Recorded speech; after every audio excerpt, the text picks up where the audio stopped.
Hello, everybody. Welcome back to Only Stupid Answers. My name is DJ Wooldridge, and with me I have the amazing Ed Greer to talk about this episode of Lovecraft Country. Before we dive into it, Ed, remind the kids at home that didn't see you the last time you were on who you are, what you're up to, and where they can find you.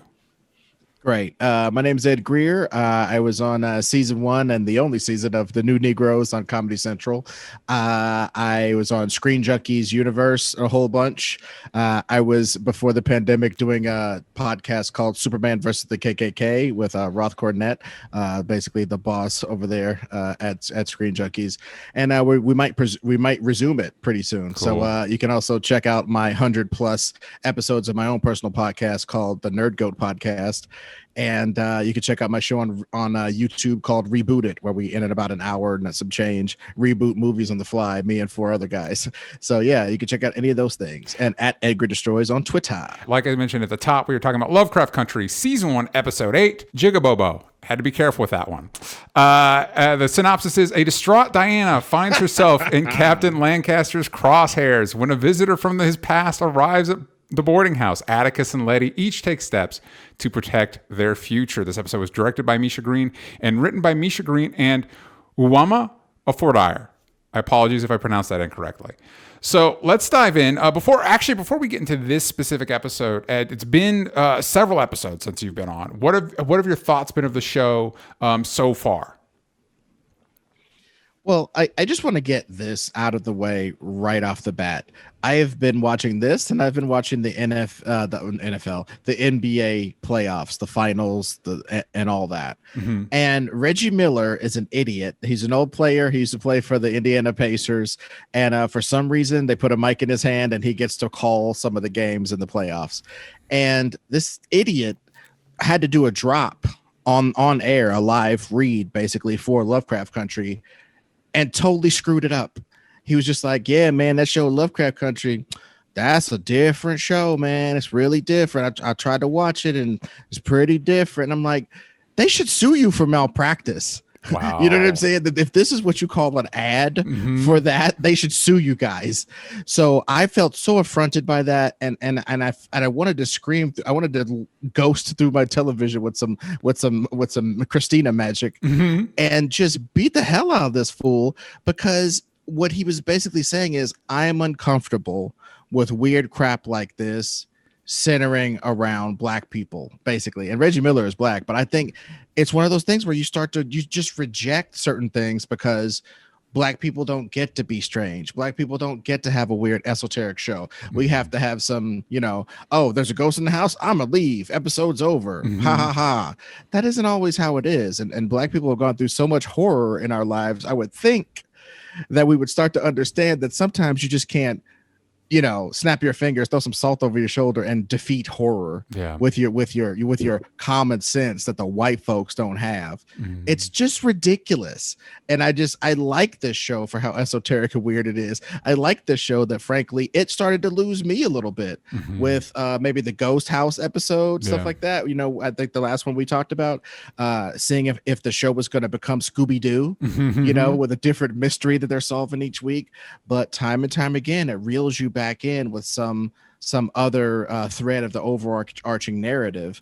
And I just think about how much, frankly, strange white foolishness all of us have put up with in our watching of fantasy shows over the course of time, and you can't give this show a little break. Ugh, it's just disgusting sometimes, man. So I just had to get that out there, bro. Do it. I'm happy that you were able to do that. You got to exercise the demons, man. You got to get them out. Let's get into this episode. We're gonna, like we've done previously, we're gonna break this into sections, but let's start with kind of the heart of the episode, which is Diana, who is not only dealing with the mystery surrounding her mom, whether she's died or is just missing. We know because we watched last week's episode. I mean, I think we know. A lot happened last week's episode, but also, as some people pointed out in the comments, talking about one of Diana's friends who's nicknamed Bobo. It is in fact Emmett Till.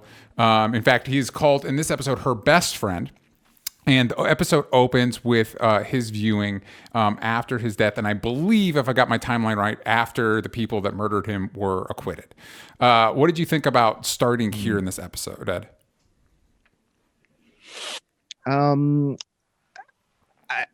It's weird given the fact of how much horror these folks have already dealt with that is of a supernatural nature. Yeah. I think that might be why it struck a lot of viewers tonight, like in a weird place, in a Reggie Miller-esque place, because it was just like, oh, this like reality is intruding almost on my fantasy.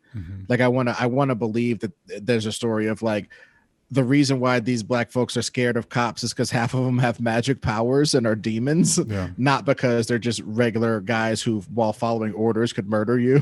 You know what I mean? Like that. So I think it was a bit jarring, but I think it, much like the Watchmen stuff, it's this dose of reality that a lot of reality for certain people isn't super nice. When you go back to the 50s or the 40s or whatever, and other media and other fantasies, everything's real great and everybody goes to the soda jerk, and all that stuff. But it isn't that way for some people. So it was an interesting place to start. And I too was, like some of these other people, was a little bit concerned because, as the show gets bigger, as its aims get more ambitious, it sometimes plays around with this like almost American Horror Story-esque campy goofiness that is really fun, but like on that show, doesn't mesh really well when you go to a real honest to God horrific tragedy. And so there was a little bit concern about how this show would integrate its multiple tones. And as we talk about it, I'll be interested to hear your thoughts on how well it met that kind of mixing of tones. So speaking of supernatural cops, Diana is confronted by Lancaster in a very scary scene because you've got this young girl with the two cops. It on its own is probably one of the scariest scenes in the episode without any real monsters. Or at least supernatural monsters, I should say. Right. And he curses her by spitting on her. And as she leaves, we got the cream of wheat guy's eyes watching it, classic, like the picture watching you. And she ends up being hunted by what appears to be it's a character from the cover of Uncle Tom's Cabin, and it appears to be a monsterized version of Topsy. There's two of these creatures. What did you think about Dee's journey and being hunted by things and this curse that she's dealing with? Well, I think, there's so many words that certain people can't say and all this, that, and the other. And I just think part of me is a real Missouri person who just wants us to all talk plainly and be adults about the words that we use, though. Use words, but beware of the consequences and beware of like how to listen to other people as they say the word. So I'll say the word. The word she is a pickaninny. And the thing is, I think what they're trying to do with that whole thing is Dee is super intelligent. Dee in an age where most kids are semi-literate is writing her own graphic novel series, about black or Afrofuturism, whatever you want to call it, just fantasy stories that don't happen to have to just all have white people in them. Stories about her family, stories about her lineage. She's just kind of a prodigy. And to curse her with this pickaninny character chasing her, it's almost like how she may have leapt away from what the average white person of that time would think of a black girl as, and she's being chased by a ghastly version of what they think of a black girl as. You know what I mean? So it's like a special hell for her in specific. And it must be noted that not only is she writing her own comic, her art is way ahead of the curve. She's blowing her peers of that time period out of the water. And also, I like that it's starting with the cream of wheat guy and then going to the Uncle Tom's Cabin book. I thought that was very well executed use of that imagery in that era as what's haunting her. Because I believe I looked up the book a little bit, and we'll get why I looked up the book, the book this show's based on in a minute. But I believe in the book she's hunted by a doll, and it's like, oh, this is better. I mean, and honestly, for my money, maybe the creepiest thing I've ever seen on this show. That is full of creepy stuff. Yeah. When they start dancing their way, or I guess one of them, no, two of them, were dancing their way backwards up the stairs, and it's like it was almost Ari Aster-esque. You know how he uses like stark blackness and then a silhouette that you could kind of see in the blackness to suggest so much more evil than you could ever imagine. He did that. The Misha, I guess, did that in this, and it was damned amazing. And it was I didn't want that one to turn around. Like I didn't want them to turn around to show me their faces because I knew it was going to be so ghastly. And it still freaked me out. And I was freaked out for the whole episode. I mean, we've seen multi-eyed dogs, which we're going to get to. We've seen demon cops. We've seen whole houses fall in on themselves and destroy, snakes in people's pants, demons with 9 tails that rip your body apart. But those weird caricature girls chasing D, that got me more than almost anything, man. Yeah. And it's also, they also do a good way of escalating it too, because specifically in that scene where you're talking about where they're coming up the stairs, the person she bumps into as she's backing away is a white man. And so she does the classic horror, like, are you seeing what I'm seeing? But it has this extra level of like, don't talk to that guy. We don't know who that guy is. There's a black lady behind you. Ask her, see if she sees it. And so there's this extra layer of threat to D. And at the end, she ends up going and confronting Lancaster, which I don't think any of our other characters have straight up done, like gone to him, confronted him to his face. She specifically says, "F you, pig," and spits on him. And then she goes to, it's almost a classic ending to, like, if this was like a season of Stranger Things or a movie set in the 80s, she does what all those kids would do. And she goes to home base, which is the garage, and she goes to confront them. And it turns out that they're not there. They're not there, which you'd think would de-escalate things, but it almost makes it worse because you can't beat them with a pipe. Now that was so scary. Like that's the thing about all this magic stuff. I mean, anybody who's ever listened to my other podcast knows how I feel about magic, and it isn't good. I just think it's like just such a trope for weak storytelling and such spit and barbed wire for idiotic plots most of the time. I don't like it. But boy, this is just masterful how many types of magic there are, and just there's always a distinct toll that is exacted when they use these magics. And that's probably, that's probably why I balk at most magic is I don't see some of the best magic systems, you know what I mean, employed. I don't know that this one has some great one, but it does have a system. Yeah, it has a system. system. Know what I mean? So like, Yeah, it has a system, it has rules, and that's important in the establishing of your world, whether it's sci-fi or magic. So let's dive into Leti, who's going through her own stuff. She fully acknowledges at this point that she's pregnant, but also Gia shows up, and this, in a different episode, this would be the biggest thing that happened. And Gia tells Atticus everything, tells Leti everything, and Leti does not take it great. And I'm going to be honest with you, this was one of the scenes where I was like, for me, this was some straight up like CW Flash shit, where it's like, Leti's like, I'm mad at you. Like, why are you mad? Because you didn't tell me about your ex. It's like, why would I? And then she's like, you should leave. And then Atticus goes to leave, and she's like, where are you going? You literally just told me to leave. Like, what's happening right now? Yeah. I mean, if there was, I mean, it's had so much built up. Like when.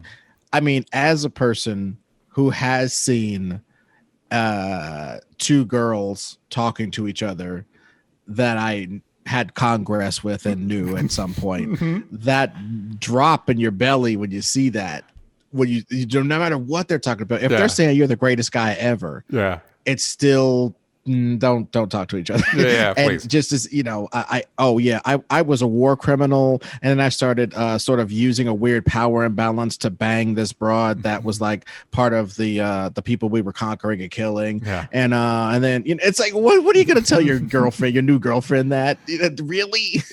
So I feel you on the CW of it all. And I think part of it was typically on this show, these characters are so good at behaving like adults and are able to contextualize stuff like that. And it just felt like this was kind of like cheap drama for drama's sake. And also, this was a moment I was looking forward to, like Gia entering the narrative. And it just didn't land the way I was hoping it would. But Leti goes to pray for Atticus, and she is met by Christina, because apparently everybody has Christina's number. Like, there's a meeting between Christina and Atticus and Christina and Leti. And it's like, how do they know how to reach? Whatever. Anyway, I guess Christina did technically give her the money to get this house. So Leti would have the way to contact her. Anyway, and she basically makes a deal with Christina, and Christina gives her the quote unquote mark of Cain. Last episode, we were talking about how Atticus has a mark on his back that people in the comments suggested was the mark of Cain, but this appears to not be that, because the mark of Cain is a protection spell, which actually does line up biblically. The mark of Cain was supposed to be like, you couldn't hurt the ancestors of Cain. Anyway, what did you think about Leti's interaction with Christina and this new protection she has? I mean, anything that gives one of your characters invulnerability is sort of weird, you know? And I think this show will get some good mileage out of when her invulnerability spell doesn't work. Yeah. It'll be at a key moment that is pretty, dramatic. Yeah. So I think I'll withhold judgment on whether I thought that was cool. Yeah. I did think the bullets going, all crazy around her force field or whatever was pretty cool. And I loved, the confrontation at Leti's house, amongst the cops and stuff. I mean, we'll talk about that in a second, but I love that sort of thing, because again, it just shows that magic has consequences for everybody, good, bad, and indifferent. I kind of love that. Yeah. And we also get a brief moment where we find out there's been the symbol throughout the show, and we find out that symbol specifically is its own protection spell, which is used to keep Lancaster out of the house. Other cops are able to enter the home, but Lancaster himself is not able to enter Leti's home. But before any of that, Ruby spills the beans that she now knows everything about magic. She knows everything Leti's been up to. She, all of that, and Leti reveals that she's pregnant. They have a moment where they reveal everything. And this was another moment I wish we could have spent more time here, because this has been something I've been waiting for all season. What did you think about this? It's not a confrontation, but this discussion between Leti and Ruby. Well, I mean, the thing that's been, I think Ruby's one of the more misunderstood characters of this whole show, because I've read some discourse about and I even listened to the podcast for Lovecraft Country where they were talking about, when we were thinking of the idea of making a black woman become a white woman, we were kind of like, I don't know about that shit. You know what I mean? Like they talk about what a almost overused word since toxic, what a problematic thing that was going to be. But I love the fact that she saw her inner respectability politics, the inner censor. Like, a lot of black people have their own inner white man telling them that, you should don't slouch when if you slouch, they'll shoot you, and it'll be okay for them to do that, because no reason other than get used to your slavery, mentally train yourself up, be okay. And she kind of, and also judge black people by such a high standard that they would, if they fall short of that, they deserve whatever they get. They deserve your abuse. They deserve other people's abuse. The way that she treated that black sales girl when she got to, be the head lady at Marshall's and stuff was just really eye-opening to almost like that weird Stanford experiment where they made certain ones of them prison guards and some of them prisoners, and they just started acting like it. Yeah. I love exploring power dynamics in that. So all I'm saying is to see her in that moment between her and Christina, as a man, and they were having, she turns to a white lady and she wants to get away from being a black woman for 1 second, and then she goes over to homeboy's house and she's reminded right as she gets to the gate that you don't belong here. This isn't for you. She gets inside the house. She starts talking to Christina and telling her what she should feel and blah, blah, and all this kind of jazz. But the main thing is she wants to just feel good for a second, have some sex, absolve herself, get into a fantasy world, which a lot of people do. Yeah. And I think she's the only person in this whole story that is getting magic that isn't horrifying. And the stuff that she's going through is horrifying. Don't get it twisted. But it's, you know what I mean? She's getting a little bit of the wish fulfillment. Yeah. You know what I mean? Yeah, and I think that's important in the story. Yeah, and I agree with you that I was a little worried going into that episode because I've seen that trope used poorly, but especially like you said when she's interacting with the other sales lady, and I felt so bad for that sales lady because Ruby would go on rants as this white woman, and the sales lady has no context for any of it, like for any of like what Ruby's going through. But let's go to that conversation between Ruby and Christina after they have that really unique, let's say, sex scene, and. It was interesting because this was a moment where I was like, oh no, because even Ruby starts opening up about she asks Christina, do you care? And she presses Christina on the way she wants Christina to respond to this because Christina cannot understand. And this was and I think what I was expecting was if this was a show written by white people, the white guilt would kick in and Christine would be like, oh, I do understand, whatever. And I was kind of worried we were getting into that territory. And I thought Christina's response was very interesting and took that scene in an interesting direction because in a way, she kind of kicks the soapbox out from under Ruby and says, not only do I not care, I don't think you care. I think you're more worried about essentially making yourself happy, making yourself feel safe. And what I think what's interesting about that scene is not whether Christina's right or not, because I think this is one of those situations where they're both right. I don't know if either of those characters understand that both those feelings can coexist. To use a touchstone that all of us Americans probably grew up through, something like 9/11. You know, I was a teenager when that happened. Obviously, I think your first thoughts are the shock of what happened, but then also your concern for all the loss of life. But then, in a way, part of you goes to, how does this affect me? You know what I mean? And then you feel guilt that is your natural response, but it is a natural response. So Ruby can have that feeling, like you were talking about, of just wanting to go feel good. That's normal, while still feeling all the things that she wants Christina to feel. And I just thought that was an interesting way of pivoting it to make that confrontation more complicated and say something about the way humans deal with grief and tragedy. Absolutely agreed. And I think so what we were touching on earlier is like she's the one who's using magic to escape. Yeah. Whereas everybody else is using magic to survive. Yeah. And it's totally two different things. And we get to explore two different aspects of this, you know, and Ruby could rightfully argue that she's trying to survive mentally. Yeah. You know, she's trying to survive, you know, all of these things that she's feeling and stuff. And boy, I gotta say, that's a big chunk of woman, man. I love Ruby.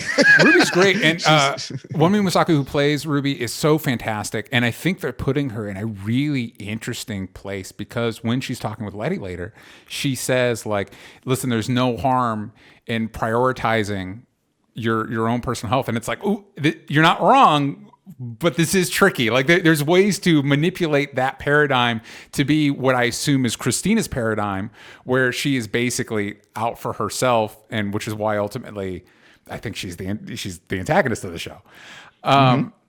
Speaking of Christina, let's get to a scene that I did not like.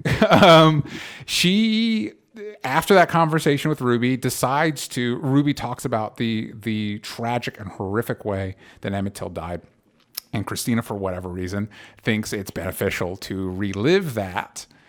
And for me, in the dramatization of this, the way it felt to me was, you're taking something honest and real and horrific that happened, and you're making it kind of a silly parody. And I think this lessens the impact this might have on audiences that are not aware of how horrific this was. It makes it almost palatable, and it makes it almost like your typical like horror show.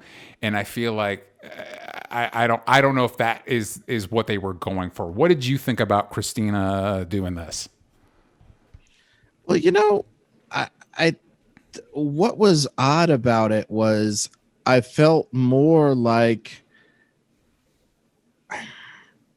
I don't know that I really made that association, and now I feel sort of bad because I was trying to rack my brain for, was she doing that, or was she doing uh like some kind of sort of reenactment to how she died as a man, how the man she's basing her life on now, got jumped by some guys and killed up, died a slow, messed up death.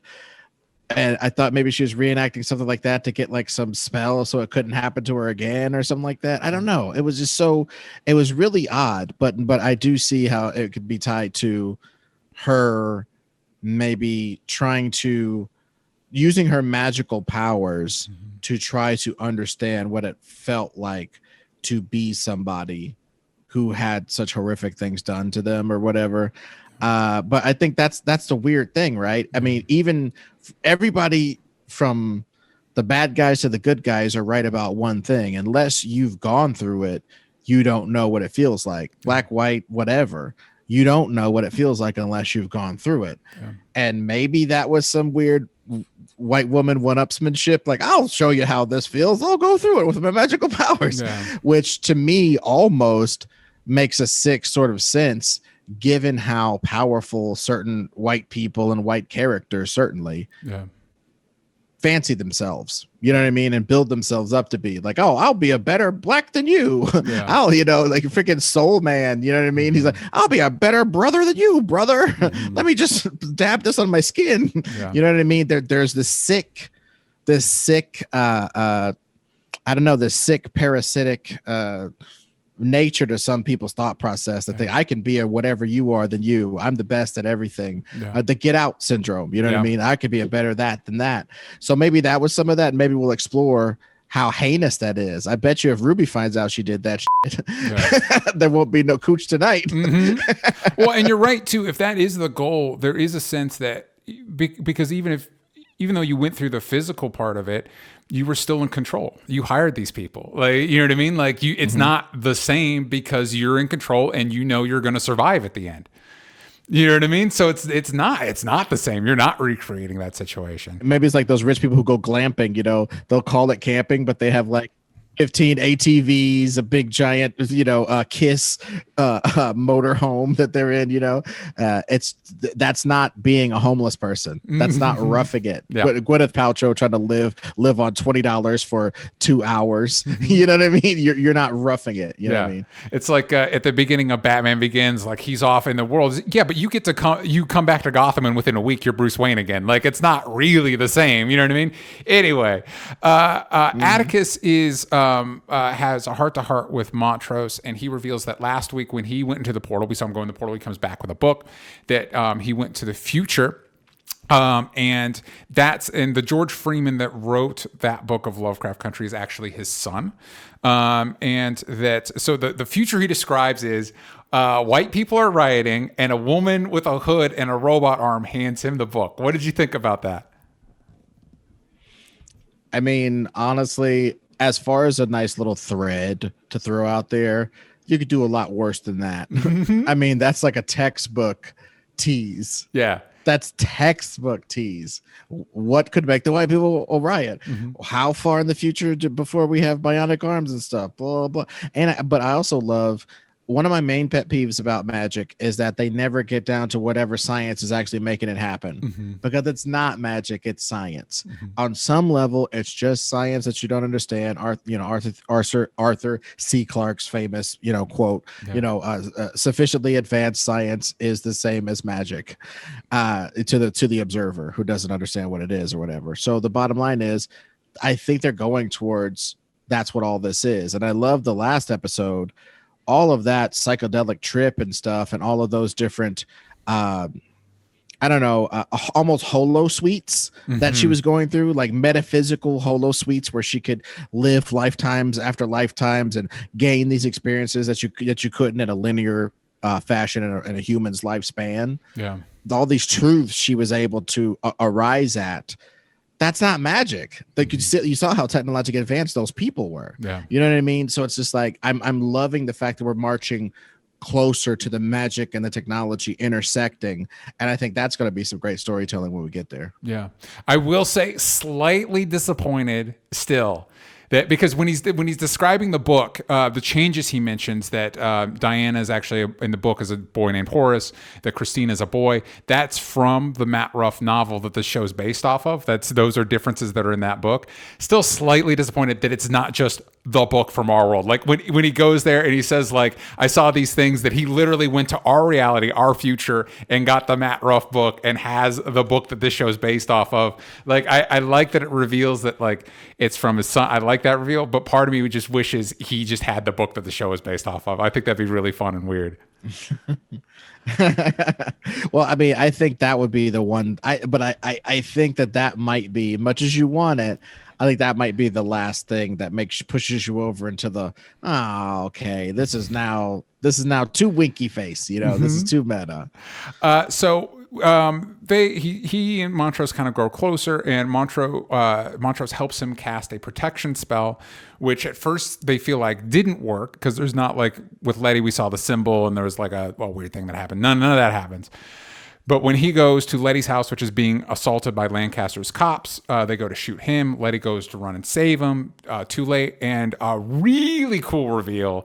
A black Shoggoth erupts from the ground and just eviscerates everybody. I don't know about you, but for me, this was great. I was a big fan of this. Well, I mean, I just love the fact that it's one of these things where we've definitely seen magic harm other people than the Freemans. That's true. But to have such a public display of magical might on a city street was amazing. It was appropriately amazing. Like, the way they shot it, that they thought, boy, this is some tight shit. Look at this rack focus, dog. Look at I whipped up the dolly for this one. I whipped up the crane for this motherfucker. Watch us throw this guy over there, over the house, like the cow going over the moon. Yep. And the stunt coordinators, everybody was licking their chops for that scene, and they pulled it off. Yeah.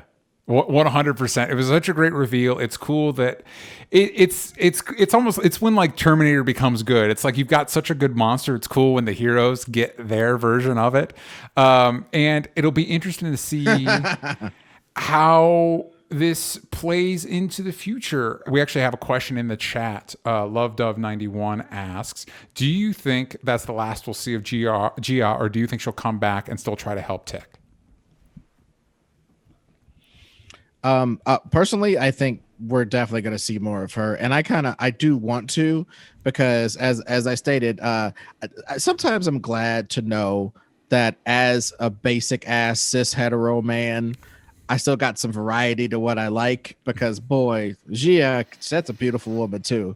Gia, Ruby, just look at those market differences, Leti, these beautiful ladies, all different types, and everybody being positive about what they are, I mean, besides the fact that, Gia is a 9-tailed fox, yes, but she's a regular fox as well, is what I'm saying. And I think, but all jokes aside, I think the fact that he allowed her to get back to her humanity, even though she's maybe just doing a facsimile of humanity, the fact that he is the one person, besides maybe her mom at the end of the episode, who ever really made her feel like a person despite her sort of lack of personhood. I don't think she can give that up so easy as just being cursed out. And that shot of her shoes on the ground, I mean, that was just masterful.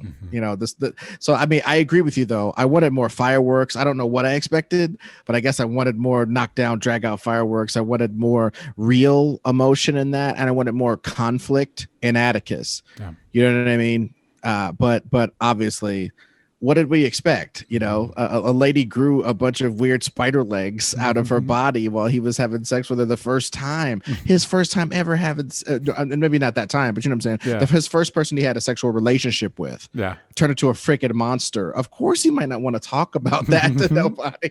Yeah, I feel like Leti should have been more understanding. She had these weird spider legs come out. It was traumatizing. I'm not going to just bring that up, all right? Who knows? It was my first time. Maybe it was me. Maybe I did something weird. I don't know, all right? Before we go, Ed, remind everybody where they can find you, what you're up to, and what they should be looking out for. Yeah, rock, rock. And thanks again, DJ. This is super fun. Basically, reboot it on YouTube, and I have 100+ episodes of Nerd Goat podcast. It's my old podcast. I'm starting a new one called The Greatest Pod, and that one is going to be out in the next couple months. So be on the lookout for that. But check me out at Ed Greer Destroys for updates on all of that. Ed Greer Destroys on Instagram. You can check out some of my art. Ed Greer Destroys on Twitter. See my attempts at being funny in the written form. And on Reboot It, you can see me and my buddies try to reboot movies on the fly. And my magnum opus these days is the Nerd Goat podcast. 150 episodes of us talking to creative people like yourself about their favorite fictional character of all times. Great. Please check all that stuff out. There will be links in the description of this episode. You can find me at DJ Talks Trash. You can follow the show everywhere that matters at Only Stupid Answers, but you're going to want to yank the vowels out of stupid on Twitter. Please stay tuned for more Lovecraft Country reviews, more reviews of The Boys, and new podcast episodes every Monday. And I'll see you all next time. Bye-bye.